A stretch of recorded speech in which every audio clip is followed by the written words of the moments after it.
Hello दोस्तों, स्वागत है हमारे YouTube चैनल डियर लर्नर्स में।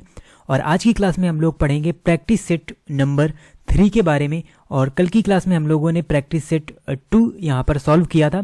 और इस सेट में हम जो भी जीके के सेगमेंट से रिलेटेड क्वेश्चन हैं, यानी हिस्ट्री, पॉलिटी, जियोग्राफी, इकोनॉमिक्स से रिलेटेड जो भी क्वेश्चन होंगे, सभी से रिलेटेड क्वेश्चन हम आज की क्लास में करने वाले हैं। तो चलिए स्टार्ट करते हैं आज की क्लास को, प्रैक्टिस सेट नंबर 3 को, और देखते हैं पहला क्वेश्चन। तो पहला क्वेश्चन है हमारा, जहांगीर द्वारा किस कंपनी को सूरत में कारखाना लगाने को अधिकृत किया गया था। यानी जहांगीर ने किस कंपनी को सूरत में कारखाना लगाने के लिए आज्ञा दी थी। तो देखिए, ये जो कंपनी थी वो थी इंग्लिश ईस्ट इंडिया कंपनी। तो इंग्लिश ईस्ट इंडिया कंपनी को ही यहाँ पर जहांगीर ने अनुमति दी थी सूरत में कारखाना लगाने के लिए, क्योंकि अंग्रेज काफ़ी चालाक थे। और जहांगीर के दरबार में कौन आया था, तो विलियम हॉकिंस, और उसके साथ जो टॉमस रो है, जो विदेश यात्री भी जिसमें हम पढ़ते हैं विदेश यात्री।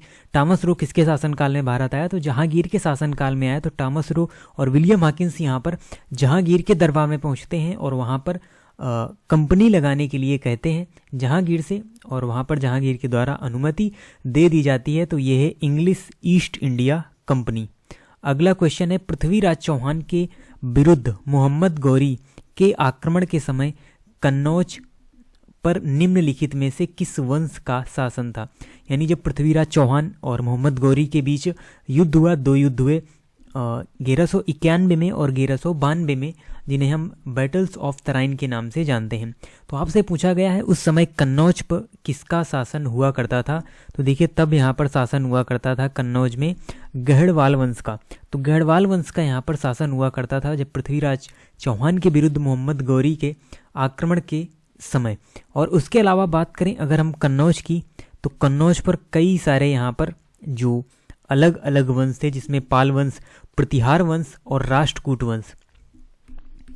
तो ये 3 वंश थे जिनके बीच में कन्नौज पर अपनी सत्ता को लेकर यहाँ पर 200 वर्षों तक जो संघर्ष है वो हमको देखने को मिला, पाल वंश, प्रतिहार वंश और यहाँ पर राष्ट्रकूट वंश के बीच में।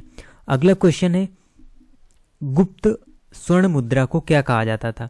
यानी जो गुप्त काल में स्वर्ण मुद्रा चलाई जाती थी उसे क्या कहा जाता था। तो देखिए, उसे कहा जाता था दीनार, यानी दीनार के नाम से जाना जाता था। तो देखिए, गुप्त काल में जो गुप्त शासक रहे उन्होंने चांदी के भी सिक्के चलाए और सोने के भी सिक्के चलाए। तो स्वर्ण मुद्रा को हम कहते थे दीनार, और जो चांदी की जो चलाई थी मुद्रा उसको हम कहते थे रूपक। तो चांदी के जो सिक्के थे या चांदी की जो मुद्रा थी उसे रूपक के नाम से जाना जाता था, और स्वर्ण मुद्रा को हम दीनार के नाम से जानते थे। अगला क्वेश्चन है, जैन धर्म में संलेखना से क्या तात्पर्य है।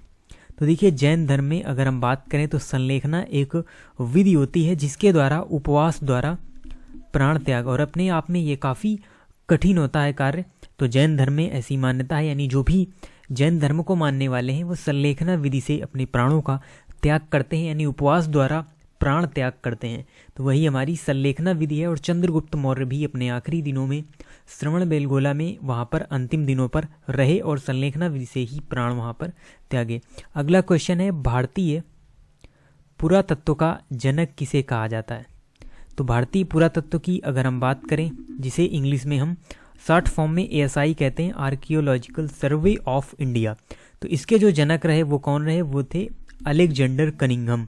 तो अलेक्जेंडर कनिंघम को ही भारतीय पुरातत्व का जनक माना जाता है। उसके अलावा जो जेम्स प्रिंसेप हैं, तो अशोक के जो शिलालेख थे उनको पढ़ने का जो श्रेय है वो किसे जाता है, वो जेम्स प्रिंसेप को जाता है। यानी जेम्स प्रिंसेप ने ही अशोक के शिलालेखों को पढ़ा था। अगला क्वेश्चन है, 1833 के चार्टर एक्ट के कुछ प्रावधान थे, नीचे दिए गए कूट के आधार पर सही उत्तर चुनिए। तो बात करें हम 1833 के चार्टर एक्ट की, तो यहाँ पर कंपनी के जो व्यापारिक एकाधिकार थे उसको समाप्त कर दिया गया इस एक्ट के दौरान, ये बात भी सही है। उसके अलावा इसमें गवर्नर जनरल की परिषद में एक विधि सदस्य सम्मिलित होगा, ये भी सही है। और इसने प्रेसिडेंसियों के कानून बनाने का अधिकार वापस ले लिया, ये भी बात सही है। और फोर्ट विलियम के गवर्नर जनरल का नाम बदलकर क्या कर दिया गया, भारत का गवर्नर जनरल कर दिया गया, तो ये भी सही है। तो अगर हम नीचे दिए गए इसमें देखें तो ऑप्शन नंबर डी यहाँ पर हमारा सही होगा। ऑप्शन नंबर डी सही होगा, उपयुक्त सभी सत्य हैं, यानी जो चारों दिए गए हैं वो चारों ही यहाँ पर सत्य हैं।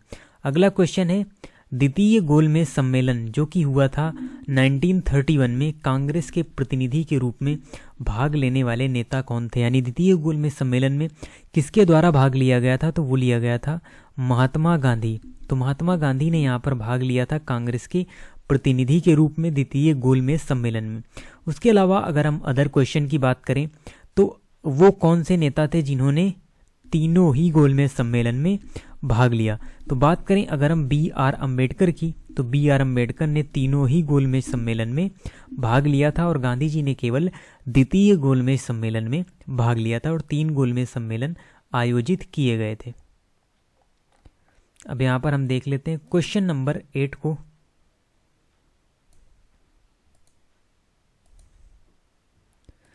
क्वेश्चन नंबर 8, उससे पहले थोड़ा सा तो देखिए यहाँ पर क्वेश्चन नंबर 8 है, अखिल भारतीय राजनीति में गांधी का पहला साहसिक कदम कौन सा था? तो बात करें अगर हम अखिल भारतीय राजनीति में, यानी जब गांधी जी राजनीति में आए, पहला कौन सा ऐसा साहसिक कदम था जो उनके द्वारा उठाया गया? तो देखिए 1915 ईस्वी में गांधी जी भारत आए थे अफ्रीका से। उसके बाद ही आते ही यहाँ पर उन्होंने आंदोलन शुरू किए और सबसे पहले उन्होंने यहाँ पर 1917 में किया था चंपारण आंदोलन। ये कब किया गया था? 1917 में चंपारण आंदोलन किया। और चंपारण कहाँ पर है? तो ये है बिहार में। तो चंपारण बिहार में है, जहाँ पर नील की खेती को लेकर यहाँ पर किसानों की ओर से चंपारण आंदोलन किया गांधी जी ने और ये उनका पहला साहसिक कदम था। ये थोड़ा सा क्वेश्चन मिक्स हो गए, इनको हम अगला क्वेश्चन है यहाँ पर, बंगाल का विभाजन करने वाला गवर्नर जनरल कौन था? तो आपको बताना है बंगाल का विभाजन जो किया था वो किसने किया था, कौन सा गवर्नर जनरल था? देखिए बंगाल का विभाजन 1905 ईस्वी में हुआ और बंगाल विभाजन को निरस्त कर दिया गया 1911 में। कलम ने क्वेश्चन पढ़ा था और इस समय जो गवर्नर जनरल था वो कौन था? Lord Curzon. तो लॉर्ड कर्जन के समय में ही बंगाल का विभाजन किया गया। अगला क्वेश्चन है, 1857 में इलाहाबाद को आपातकालीन मुख्यालय बनाया था, यानी किसने आपातकालीन मुख्यालय बनाया था इलाहाबाद को? देखिए देश के अलग अलग कोने में 1857 की जो क्रांति थी वो यहाँ पर स्टार्ट हुई, अलग अलग जगह पर एक ही समय पर स्टार्ट करने का इसका प्लान था, लेकिन प्लान थोड़ा सा गड़बड़ हुआ, इसलिए भी ये असफल रही। तो यहाँ पर इलाहाबाद को आपातकालीन मुख्यालय बनाया था लॉर्ड कैनिंग ने, क्योंकि यही उस समय भारत के गवर्नर जनरल हुआ करते थे लॉर्ड कैनिंग, और इन्हीं के द्वारा ये यहाँ पर बनाया गया था। अगला क्वेश्चन है यहाँ पर, उच्चतम लवणता पाई जाती है कहाँ पर? मृत सागर में, लाल सागर में, महान साल्ट झील या वान झील टर्की में? तो आपको बताना है जो उच्चतम लवणता है ये कहाँ पाई जाती है। वैसे बात करें अगर हम लवणता की, सैलिनिटी की, तो ये मृत सागर में भी पाई जाती है, महान साल्ट झील में पाई जाती है, वान झील में भी पाई जाती है, लेकिन सबसे हाईएस्ट अगर हम बात करें तो वो है वान झील टर्की में। तो टर्की की जो वान झील है इसमें सबसे ज़्यादा लवणता पाई जाती है, यानी 330 प्रति हजार यहाँ पर जो सैलिनिटी है वो पाई जाती है। उसके अलावा आप देखते हैं डेड सी, मृत सागर को हम क्या कहते हैं? डेड सी कहते हैं, और आपने कई बार सुना भी होगा या यूट्यूब में देखा भी होगा, डेड सी में लोग डूबते नहीं है क्योंकि वहाँ पर सैलिनिटी काफ़ी हाई है, लवणता ज़्यादा है, इसीलिए लोग वहाँ पर डूबते नहीं हैं। अगला क्वेश्चन है, निम्नलिखित में से कौन सा कथन सही नहीं है? तो आपको बताना है निम्न में से कौन सा जो कथन है वो सत्य नहीं है। तो बात करें अगर हम सत्य कथन की, तो जलवाष्प निचले वायुमंडल की अति परिवर्ती गैस है, ये हमारा जो ऑप्शन है ये सही है। उसके बाद फिर आता है, यानी वैसे तो ये कथन सही है लेकिन आपको क्या देखना है कौन सा कथन सही नहीं है। तो अधिकतम तापमान की जो मेखला है वो विषुवत रेखा के सहारे पाई जाती है। तो देखिए अधिकतम जो तापमान की मेखला है ये विषुवत रेखा के सहारे पाई जाती है, ये यहाँ पर हमारा आंसर सही है, यानी ये कथन सही नहीं है। उसके अलावा शीत कटिबंध अभय गोलार्धों ध्रुवीय वृत्त एवं ध्रुवों के बीच उपस्थित हैं, ये भी सही है। जेट वायु धाराएं, अत्यधिक ऊंचाई की हवाएं हैं, ये भी हमारा सही है। अगला क्वेश्चन है, लवणीय जल में उगने वाले जो पौधे हैं उन्हें क्या कहा जाता है? तो आपको बताना है लवणीय जल में उगने वाले पौधे क्या कहलाते हैं। तो देखिए ये जो पौधे होते हैं इन्हें हम कहते हैं, जो लवणीय जल में उगते हैं इन्हें हम कहते हैं हेलोफाइट्स। तो इन्हें हेलोफाइट्स कहा जाता है। उसके अलावा आपने थैलोफाइट्स, मीजोफाइट्स, हाइड्रोफाइट्स के बारे में भी पढ़ा होगा। लेकिन जो यानी जहाँ पर सैलिनिटी ज़्यादा होती है, लवणीय जल होता है, वहाँ पर जो पौधे उगते हैं उन्हें हम हेलोफाइट्स कहते हैं। अगला क्वेश्चन है, यहाँ पर नीचे आपको सुमेलित करना है, यानी दिल्ली की कैसी जलवायु है, मुंबई की कैसी जलवायु है, जोधपुर, शिलोंग, इन सभी की जो जलवायु है वो यहाँ पर आपको मैच करनी है। तो देखिए यहाँ पर सबसे पहले अगर हम बात करें दिल्ली की, तो दिल्ली की जो जलवायु है वो यहाँ पर अर्ध शुष्क प्रकार की है। तो फर्स्ट का तो सेकंड सही होगा। और मुंबई की जो जलवायु है ये कैसी है, ये है उष्ण आर्द्र, तो दूसरे का थर्ड सही होगा। और जोधपुर जैसा कि राजस्थान में पड़ता है, तो यहाँ की जो जलवायु है वो है शुष्क। और शिलोंग की जो जलवायु है ये है आर्द्र, यानी यहाँ पर ह्यूमिडिटी आपको देखने को मिलेगी शिलोंग में। तो देखिए इस प्रकार के ही यहाँ पर आपको ऑप्शन भी दिए गए हैं नीचे। तो कौन सा यहाँ पर सही होगा, तो ऊपर हमने देखा फर्स्ट का सेकंड नंबर, और बी का थर्ड नंबर, सी का फर्स्ट नंबर और डी का फोर्थ नंबर। तो ऑप्शन नंबर सी यहाँ पर सही होगा। अगला क्वेश्चन है 2011 की जनगणना के अनंतिम आंकड़ों के अनुसार भारत का द्वितीय सर्वाधिक जनसंख्या वाला राज्य कौन सा है। तो देखिए सेकंड आपसे पूछा गया है। अब यहीं पर अगर हम बात करें फर्स्ट की, तो वो है उत्तर प्रदेश, यानी पूरे भारत में उत्तर प्रदेश की जनगणना, यानी उत्तर प्रदेश की जनसंख्या सबसे अधिक है। और सेकंड नंबर पर यहाँ पर नंबर आता है महाराष्ट्र का। तो महाराष्ट्र की जो जनसंख्या है वो भारत की दूसरी सर्वाधिक जनसंख्या है। अगला क्वेश्चन है एंट्री पॉट व्यापार से क्या तात्पर्य है। 1 मिनट। आपको बताना है एंट्री पॉट जो व्यापार है उससे क्या तात्पर्य है, यानी जो एंट्री पॉट व्यापार है वो किसे कहते हैं। तो देखिए इसे जो एंट्री पॉट व्यापार है, निर्यात के लिए आयात की गई वस्तुएं, उसे हम एंट्री पॉट व्यापार कहते हैं। इसको थोड़ा सा और अच्छे से समझते हैं, इसका क्या मतलब है, निर्यात के लिए आयात की गई वस्तुएं।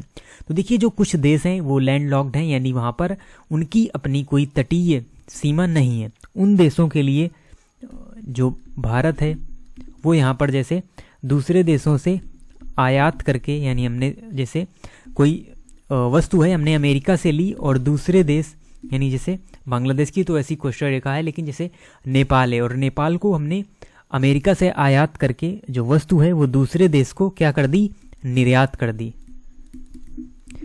जैसे हमने अमेरिका से कोई वस्तु आयात की और नेपाल को निर्यात कर दी, तो इसे हम क्या कहेंगे, इसे हम कहेंगे एंट्री पॉट व्यापार, यानी कि निर्यात के लिए आयात की गई वस्तुएं। अगला क्वेश्चन है जिसमें आपको तेल शोधक कारखाना कहाँ पर स्थित है ये सही मिलान करना है।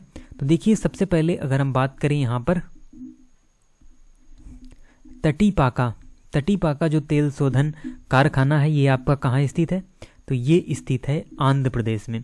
उसके बाद जो कोयली तेल शोधकशाला है ये कहाँ पर स्थित है, तो ये स्थित है गुजरात में। फिर आता है यहाँ पर नागापट्टिनम, और नागापट्टिनम है तमिलनाडु में, और नुमालीगढ़ आपका पड़ता है असम में।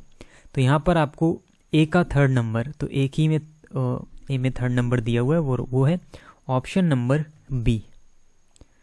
अगला क्वेश्चन है निम्नलिखित में से किस समिति ने भारत में कृषि जोत कर का सुझाव दिया था, यानी इस कर का सुझाव किस समिति के द्वारा दिया गया था।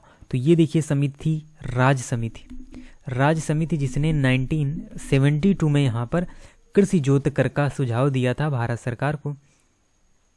अगला क्वेश्चन है बैंक दर का क्या आशय है।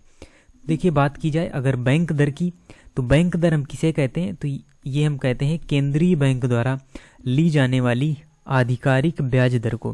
तो देखिए केंद्रीय बैंक हमारा कौन सा है, तो सेंट्रल बैंक है हमारा आरबीआई बैंक, और आरबीआई बैंक के द्वारा जो भी आधिकारिक ब्याज पर राशि ली जाती है उसे हम बैंक दर कहते हैं।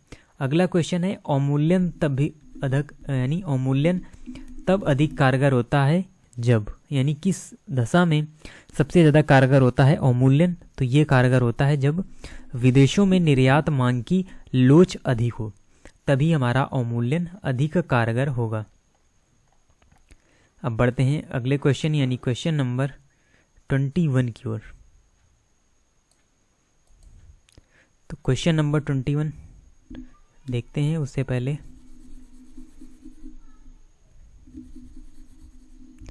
तो क्वेश्चन नंबर 21 है, वह न्यूनतम जनसंख्या कितनी है जिसके नीचे अधिनियम के उपबंध के अनुसार पंचायतें गठित नहीं की जा सकती।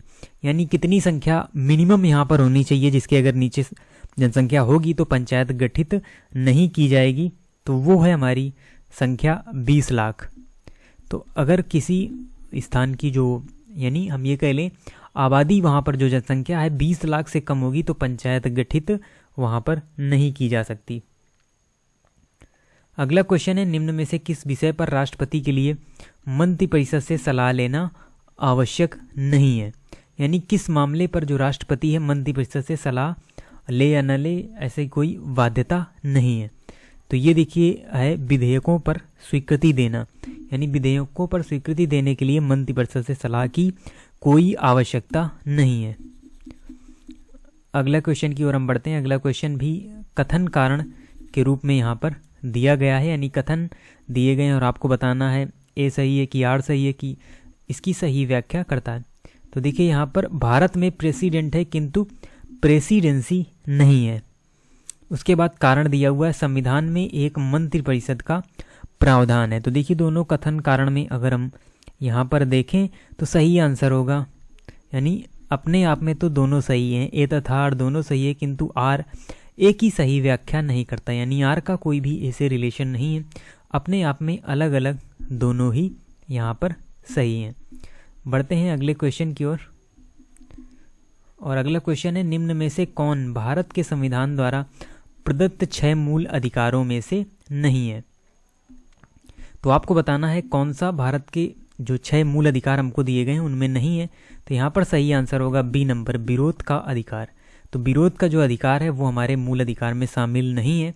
उसके अलावा समानता का अधिकार हो गया, शोषण के विरुद्ध अधिकार हो गया और धर्म की स्वतंत्रता का अधिकार हो गया। ये सभी हमारे मूल अधिकार हैं। और मूल अधिकार की जो बात है आर्टिकल में भाग 3 में की गई है। 12 से 35 आर्टिकल में हमको मूल अधिकार देखने को मिलते हैं।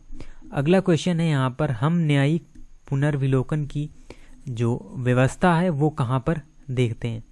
यानी न्यायिक पुनर्विलोकन की जो व्यवस्था है वो हमको कहाँ पर दिखाई पड़ती है। तो ये दिखाई पड़ती है भारत और यूएसए दोनों में। यानी दोनों के संविधान में ही इस प्रकार की व्यवस्था है और ये हमने अपने संविधान में ली भी है यूएसए से, न्यायिक पुनर्विलोकन की व्यवस्था। तो ये हमको भारत और अमेरिका दोनों ही संविधानों में देखने को मिलती है। अगला क्वेश्चन है यहाँ पर, निम्न रक्त वर्ग में सार्वत्रिक दाता यानी यूनिवर्सल डोनर कौन होता है। तो देखिए जो सभी को 4 ग्रुप आपके सामने लिखे हुए हैं, ए बी और ओ। तो इन चारों में अगर हम बात करें जो सबको अपना ब्लड डोनेट कर सकता है वो कौन सा ग्रुप है, तो वो है ओ ग्रुप। यानी ओ रक्त वर्ग का जो व्यक्ति होगा, यानी जिस भी व्यक्ति का जो यानी रक्त का वर्ग होगा ओ होगा, वो सभी को यहाँ पर ब्लड दे सकता है। यूनिवर्सल डोनर उसे कहा जाता है। और इसकी याद करने की ट्रिक है यहाँ पर, इंग्लिश में देखिए डोनर में ओ है, इसका मतलब ये सभी को डोनेट कर सकता है। उसके अलावा जो ए बी रक्त समूह है ये सर्वग्राही होता है, यानी ये सभी से रक्त ले सकता है लेकिन दे नहीं सकता। तो ए बी यहाँ पर सर्वग्राही है। और जो भी ये रक्त समूह है यानी जो रक्त वर्ग है इनकी खोज किसने की थी, तो कार्ल लैंड स्टीनर ने रक्त समूह की खोज की थी, जो वर्ग हैं उनकी खोज की थी। अगला क्वेश्चन है, डीएनए की द्विकुंडली संरचना किसके द्वारा दी गई थी। यानी इसे द्विकुंडली मॉडल भी कहते हैं डीएनए का, और ये दिया गया था वाटसन तथा क्रिक के द्वारा। तो वाटसन और क्रिक ने यहाँ पर ये जो मॉडल है डीएनए की द्विकुंडली संरचना का ये मॉडल दिया था वाटसन क्रिक ने कब, 1953 में। उसके अलावा जो एच.जी. खुराना यहाँ पर आप नाम देख रहे हैं, इनको दिया गया था चिकित्सा का नोबेल प्राइज। तो चिकित्सा का नोबेल प्राइज दिया गया था हरगोविंद खुराना को। अगला क्वेश्चन है यहाँ पर 28 नंबर, और 28 नंबर क्वेश्चन है, स्वर्णकारों का द्वारा प्रयोग में आने वाला एक्वारेजिया निम्नलिखित में से मिलाकर बनाया जाता है। यानी जो एक्वा रेजिया है इसे हम अम्लराज भी कहते हैं। ये किस किस को मिला के बनाया जाता है? तो देखिए इसका निर्माण किया जाता है नाइट्रिक अम्ल और हाइड्रोक्लोरिक अम्ल को मिलाकर, यानी इन दोनों को मिलाकर ही यहाँ पर एक्वा रेजिया यानी अम्लराज को तैयार किया जाता है। तो HNO3 जो कि नाइट्रिक अम्ल है प्लस HCl यानी हाइड्रोक्लोरिक अम्ल, और इनको मिलाया जाता है 1:3 के अनुपात में। तो 1:3 के अनुपात में इनको मिलाया जाता है HNO3 और HCl को, फिर यहाँ पर बनता है क्या? अम्लराज बनता है। अगला क्वेश्चन है प्रत्यावर्ती विद्युत धारा को दिष्ट विद्युत धारा में परिवर्तित किया जाता है किसके द्वारा? तो देखिए जो प्रत्यावर्ती विद्युत धारा होती है जिसे हम AC करंट कहते हैं, AC को DC में कौन बदलता है? तो ये बदलता है आपका रेक्टिफायर। इसे हम कहते हैं रेक्टिफायर, जो कि AC को DC में बदलता है। और यहीं पर अगर हम आपसे पूछें DC को AC में कौन बदलता है, तो ये बदलता है इन्वर्टर। और हम सभी इसका यूज भी करते हैं अपने घरों में। जब लाइट यहाँ पर चली जाती है तो फिर हम यूज करते हैं किसका? इन्वर्टर का, तो जो कि DC करंट को AC करंट में परिवर्तित करता है। अब बढ़ते हैं लास्ट क्वेश्चन और क्वेश्चन नंबर 30 की ओर, जो कि है पाइरोलियोमीटर का प्रयोग निम्न में से किसे मापने के लिए किया जाता है? तो इसका उपयोग किया जाता है सोलर रेडिएशन को मापने के लिए। यानी जो सोलर रेडिएशन है उसकी माप की जाती है पाइरोलियोमीटर के द्वारा। तो ये हमारे आज के इम्पोर्टेंट 30 क्वेश्चन थे जो हमने यहाँ पर सॉल्व किए। उसके अलावा करंट अफेयर्स की अलग से क्लासेज होंगी जिसमें हम लास्ट 6 मंथ का जो करंट अफेयर्स है वो करेंगे अलग क्लासेज में। जल्दी ही एग्जाम से पहले आपको ये क्लासेज मिलेंगी। उसके अलावा जो ये प्रैक्टिस सेट हैं इनमें हम जो भी अदर सेगमेंट हैं उनसे रिलेटेड क्वेश्चन सॉल्व करते हैं। तो इसी तरीके से चैनल से जुड़े रहें। मिलते हैं आपसे नेक्स्ट वीडियो में, तब तक के लिए धन्यवाद।